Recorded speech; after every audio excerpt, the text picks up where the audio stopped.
Hoy analizamos la guía de presentación de El Mesías del Sketch. Un canal de humor. Sí, sobre un gurú con dudas y una azafata muy pragmática. El concepto es sólido, la voz es distintiva y la idea del diván divino para gente que medita pero también grita en el tráfico conecta de inmediato. Totalmente. Pero vemos una oportunidad clara para que el potencial viral y sobre todo emocional sea aún mayor. El documento establece una base cómica excelente, pero podría enriquecer su potencial viral y su calado ahondando más en el porqué de su sátira social. Entiendo. A ver, la premisa del choque de opuestos es un motor cómico que funciona, es un clásico. Claro. ¿Pero te refieres a que se está quedando, digamos, solo en la superficie del chiste, no? ¿El gag por el gag? Exacto. Ahí está la debilidad. El texto se centra, y lo hace muy bien, en describir el choque entre el iluminado y la azafata. El zapatillazo que interrumpe la paz mística. Justo. Y como gag funciona a la perfección. Pero la crítica a la pseudoespiritualidad moderna y a ese pragmatismo bruto, pues, se queda ahí, en la superficie. No se explota del todo. No se explota la oportunidad de que cada sketch sea algo más, un comentario social más profundo, que al final es lo que hace que la gente comparta el contenido masivamente. Claro. Es la diferencia entre el chiste de situación y la comedia de observación. El gag te hace reír un momento, pero el comentario social es lo que provoca que alguien le diga a un amigo, tienes que ver esto porque somos nosotros. Precisamente.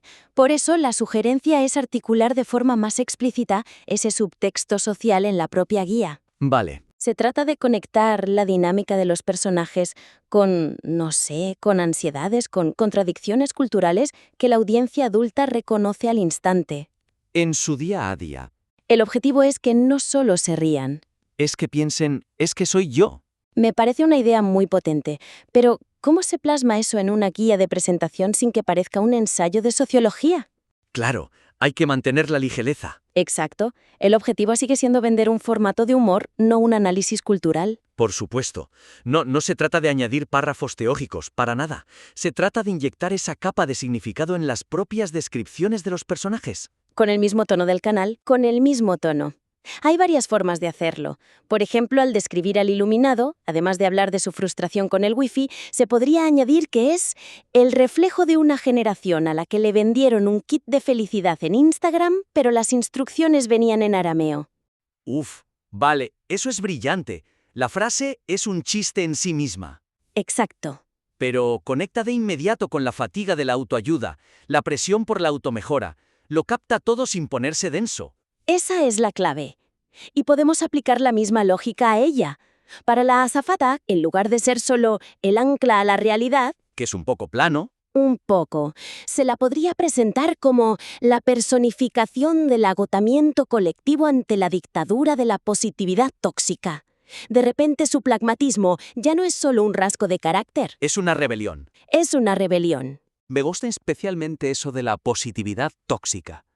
Convierte a la azafata en una especie de heroína para los cínicos, para los que estamos quemados. Totalmente. Ya no es simplemente un aguafiestas. Le da una motivación que va mucho más allá de sabotear al gurú. Exacto. Se convierte en una heroína para los que están hartos de esa presión de vibrar alto cuando tienes que pagar la factura de la luz, ¿sabes? Ya. Y todo esto además refuerza el eslogan del canal, que ya es genial, humor que te ilumina o te remata.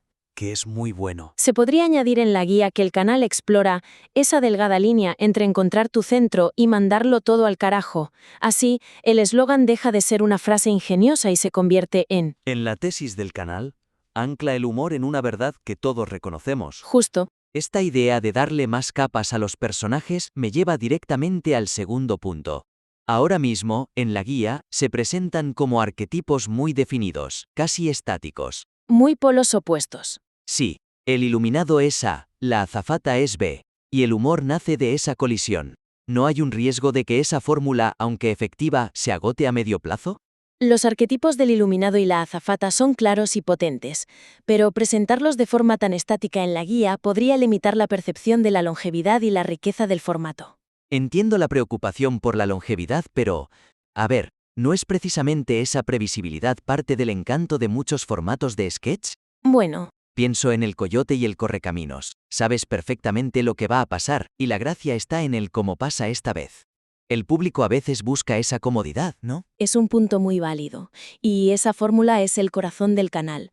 No se trata de abandonarla, para nada. Vale.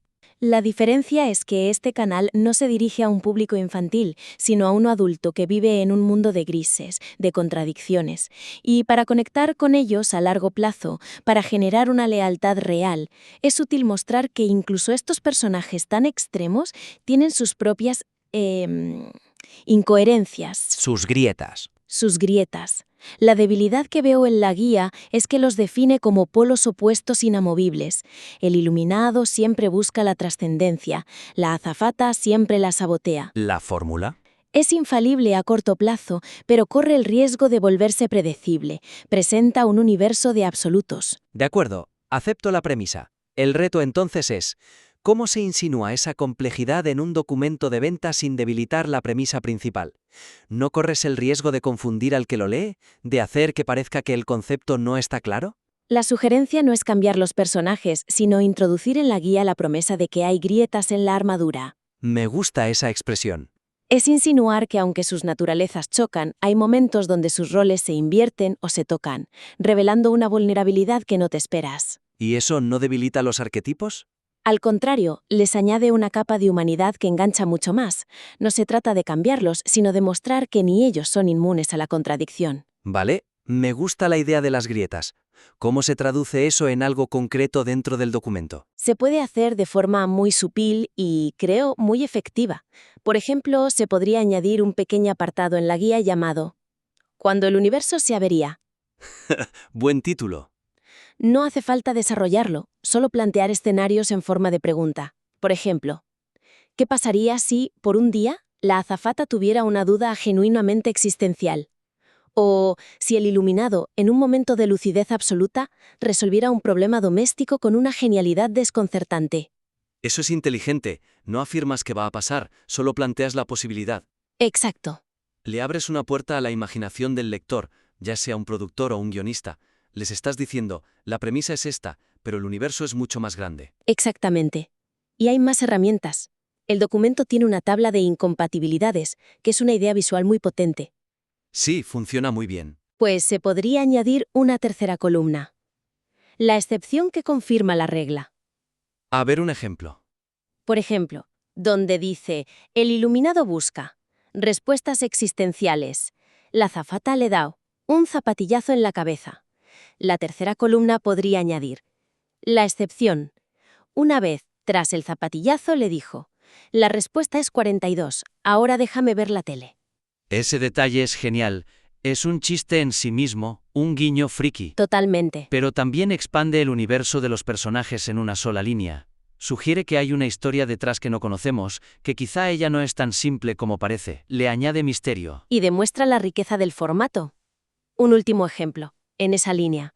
Se podría sugerir que, muy de vez en cuando, la azafata no es la causa del caos. El caos viene de fuera. Viene de fuera. Un vecino, una factura, un apocalipsis zombie, lo que sea. Y por un instante, estos dos polos opuestos tienen que formar una alianza incómoda para enfrentarlo. ¿Ya? Solo insinuar esto ya abre la puerta a nuevos tipos de sketches y demuestra que el formato tiene recorrido. Hablando de recorrido y de conectar con la audiencia. Si quieres que se queden a largo plazo, tienes que invitarlos a formar parte de algo. Desde el principio. Y aquí es donde creo que la conclusión del documento se queda corta. Cumple su función de cerrar, pero no enamora. Totalmente de acuerdo. La conclusión del documento cumple su función de cerrar la presentación, pero desaprovecha la oportunidad de consolidar desde el inicio la comunidad que el propio tono del canal parece buscar. Es que la debilidad es muy clara. Después de construir un universo con una voz tan particular, tan irónica, tan cómplice, Con tanta personalidad. el texto termina con frases como «Ya estás preparado» y «Ponte cómodo, suscríbete», y posiciona al lector como un espectador pasivo. Es un jarro de agua fría. Es como si un cómico increíblemente mordaz termina su monólogo diciendo «Bueno, espero que les haya gustado. No se olviden de dar like». Rompe el personaje por completo. Exacto. Es un final funcional, pero genérico, que traiciona el tono que has construido. Se pierde la oportunidad de oro de convertir al lector en el primer miembro de la comunidad. en el primer cómplice. Sí. Por eso, la sugerencia es reformular el cierre, que sea una llamada a la acción que involucre activamente al lector, haciéndole sentir parte de este sanatorio cómico desde el primer momento. La conclusión debería ser una puerta de entrada, no una de salida. De acuerdo, la teoría está clara. Vamos a lo tangible. ¿Qué cambios concretos haríamos? Son cambios pequeños, pero de gran impacto, creo yo. Para empezar, el título. Cambiar conclusión. Ya estás preparado por algo mucho más interactivo. Algo como... Como, ¿de qué lado del diván te sientas? Esto ya transforma por completo la dinámica. Dejas de hablarle a ellos para empezar a hablar con ellos. Y les obligas a posicionarse, a implicarse. Me gusta. Y para potenciarlo, se podría terminar con una pregunta directa, una que fomente la interacción inmediata en la futura plataforma donde viva el canal. ¿Tipo? Algo como, ahora que conoces a los internos, cuéntanos en los comentarios de nuestro primer sketch, ¿eres más de buscar la paz interior con el mando de la tele en la mano o de lanzar una zapatilla para acelerar la conexión con la realidad? Eso es clave. Estás pidiendo al público que se autoidentifique con uno de los dos polos. Desde el minuto cero. Creas una identidad de grupo desde el segundo uno. La gente empezará a decir yo soy azafata o yo soy iluminado. Estás generando comunidad antes incluso de lanzar el primer vídeo. Y finalmente hay que rematar con una frase de cierre que esté a la altura, en lugar del estándar bienvenido a bordo, que bueno, es correcto, pero aburrido. Es muy soso. Se podría usar algo mucho más alineado con el tono. Por ejemplo, tu alta médica está firmada. Bienvenido al único manicomio donde la locura es obligatoria. Y, por favor, mantén el sarcasmo y las contradicciones a la vista en todo momento. Es una despedida que es, en sí misma, una declaración de principios y una bienvenida al club. Cierra el círculo. Cierra el círculo perfectamente. Es una invitación a jugar, no solo a mirar. Y ese es el objetivo final, convertir a los espectadores en participantes. En resumen, 3 ideas clave para elevar esta presentación, que ya de por sí es excelente. Muy buena. Primero, profundizar en la sátira social para que el humor conecte con verdades de la vida moderna y sea más compartible. Segundo, insinuar la evolución y los matices en los personajes para garantizar la frescura y demostrar que el formato tiene recorrido a largo plazo. Y tercero, transformar ese final. Convertirlo en una invitación directa a formar parte activa de la comunidad del canal desde el primer contacto. Exacto. El concepto es brillante y el potencial es enorme. Nos encantaría recibir una versión revisada de esta guía para ver cómo sigue creciendo.